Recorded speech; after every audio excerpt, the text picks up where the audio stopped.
अस्सलामुअलैकुम दोस्तों, आज हम आपको बताने जा रहे हैं इस्लाम में जिहाद क्या है। आज के दौर में हमारे देश में जिहाद शब्द का इस्तेमाल काफी हो रहा है। लोग इस शब्द को लेकर तरह तरह की बातें बना रहे हैं और जिहाद की परिभाषा को गलत तरीके से पूरे देश और दुनिया के लोगों को बता रहे हैं। आखिर इस्लाम में जिहाद है क्या?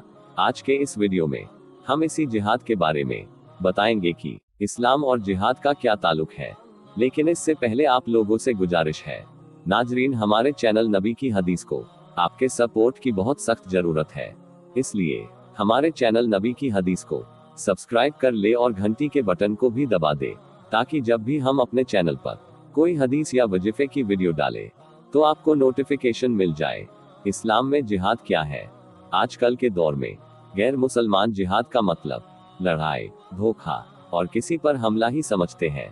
लेकिन क्या उन्हें मालूम है कि हकीकत में जिहाद की परिभाषा क्या है? हकीकत में जिहाद का मतलब मेहनत, कोशिश करना, किसी चीज को पाने के लिए संघर्ष करना, जुल्म के खिलाफ आवाज उठाना, इल्म हासिल करने के लिए हर मुसीबत का सामना करना, यह जिहाद के मायने हैं। कुरान मजीद में जिहाद और जंग दोनों का बयान आया है और दोनों के मतलब अलग अलग है। इससे मालूम चलता है कि हर जिहाद कोई जंग या युद्ध नहीं। जिहाद कई तरह का होता है, जैसे कि अगर कोई बेवजह इस्लाम के मानने वाले लोगों को परेशान कर रहा है, उनको नुकसान पहुंचा रहा है और उन्हें मार रहा है, ऐसे लोगों के खिलाफ जंग लड़ना जिहाद है। इसका मतलब यह नहीं कि किसी भी बेगुनाह या ऐसा जो नहीं कर रहा है उसके खिलाफ जंग की जाए। जिहाद सिर्फ उनके लिए है जो दीन को नुकसान पहुंचाना चाहते हैं। इस्लाम यह इजाजत देता है कि अगर कोई आपके ऊपर हमला कर रहा है, आपके बीवी बच्चों को मार रहा है, आपको उससे अपने और अपने परिवार की जान का खतरा है, तो आप ऐसे लोगों के खिलाफ जंग कर सकते हैं और अपना और अपने दीन का बचाव कर सकते हैं। एक और उदाहरण लेते हैं कि हमारे देश के सैनिकों को पड़ोसी मुल्क के जालिम सैनिक मार देते हैं, उन पर बेवजह जुल्म करते हैं, तो ऐसे मुल्क के सैनिकों के खिलाफ जंग लड़ना भी जिहाद है। हालांकि हमारे देश और कई देशों में ऐसे जुल्म के खिलाफ कानून बने हैं, हमें पहले उसी की मदद लेना चाहिए। लेकिन अगर कानून किसी समय में आपकी मदद नहीं कर पाता है, तो आप ऐसे जुल्मी लोगों के खिलाफ आवाज उठा सकते हो। जैसा कि कई मर्तबा कुछ हमले और ऐसी घटनाएं अचानक हो जाती है, ऐसे समय में आप ही को अपनी जान बचाने के लिए दुश्मनों से सामना करना पड़ता है। ऐसे समय में इस्लाम इजाजत देता है कि आप ऐसे मौकों पर दुश्मनों से लड़े और उनका सामना करें। इसकी इजाजत सिर्फ इस्लाम में नहीं, बल्कि कई और धर्मों में भी यह बात कही गई है। अगर जुल्म बढ़ता ही जा रहा है और कोई रास्ता नजर नहीं आ रहा है, तो इन्हें रोकने के लिए जंग कर सकते हो। इस्लाम ने जिहाद की इजाजत कब दी? उस दौर में मक्का में रहने वाले मुसलमानों पर जालिम बहुत जुल्म कर रहे थे और वहां के मुसलमान उस जुल्म को बर्दाश्त कर रहे थे। ऐसा 13 साल तक चलता रहा। ऐसे समय में मक्का के मुसलमानों को अपना घर व कारोबार छोड़कर मदीना शरीफ जाना पड़ा। मदीना पहुंचने के बाद भी जालिमों ने वहां भी मुसलमानों पर जुल्म शुरू कर दिया। ऐसे नाजुक मौके पर अल्लाह ने अपने मोमिन बंदों को दीन के उन दुश्मनों से मुकाबला करने या जिहाद की इजाजत नबी करीम सल्लल्लाहु अलैहि वसल्लम के जरिए दी।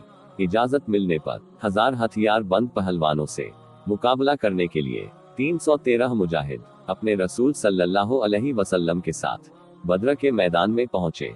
यह इस्लाम की पहली जंग थी और इस जंग में आपकी फतह हुई थी। अल्लाह के रसूल ने तलवार के जोर से कभी इस्लाम नहीं फैलाया, बल्कि दुनिया को तलवार के इस्तेमाल का सलीका सिखाया।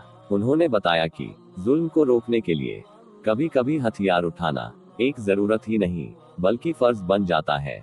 आपने फरमाया कि जब जालिम इंसानियत और धर्म को नुकसान पहुंचाने लगे और इंसानी जान माल की कोई कीमत न रह जाए, ऐसे नाजुक वक्त में सिर्फ जुल्म को देखते रहना और घरों या इबादत गाहों में पनाह लेना कोई समझदारी की बात नहीं। ऐसे मौके पर जुल्म के खिलाफ मैदान में उतर जाना और जालिमों का सफाया करके पूरी दुनिया को सुकून और चैन का माहौल देना ही इंसानी फर्ज है। इस्लाम ने सिर्फ ऐसे मौकों पर ही जिहाद की इजाजत दी है। आजकल जो देखने को मिलता है कि कुछ ग्रुप के लोगों ने इस्लाम के नाम पर बेगुनाह कुछ लोगों का गला काट दिया, औरतों पर जुल्म किया, उनके साथ गलत बर्ताव किया। ऐसे कामों और ऐसे लोगों का इस्लाम से कोई लेना देना नहीं है। जो लोग पैगंबर सल्लल्लाहु अलैहि वसल्लम की बताई बातों के हिसाब से जालिमों से लड़ता है, वही इस्लाम में जिहाद है। बेगुनाह लोगों को मारने की इजाजत इस्लाम नहीं देता है। इस्लाम सिर्फ उन्हीं लोगों से लड़ने को कहता है जो आप पर जुल्म कर रहे हो। आज हमारे देश में जिहाद को जो तरह तरह के नाम दिए जा रहे हैं, इनका जिक्र कहीं भी कुरान में नहीं है। आज कुछ लोग हर गलत चीज को जिहाद से जोड़ रहे हैं। ऐसे लोगों से यही दरख्वास्त है कि हर गलत चीज को इस्लाम से न जोड़े। जो गलत कर रहा है उसे इस्लाम ने यह करना नहीं सिखाया है। किसी की गलती को पूरे इस्लाम से जोड़ना बेवकूफी है।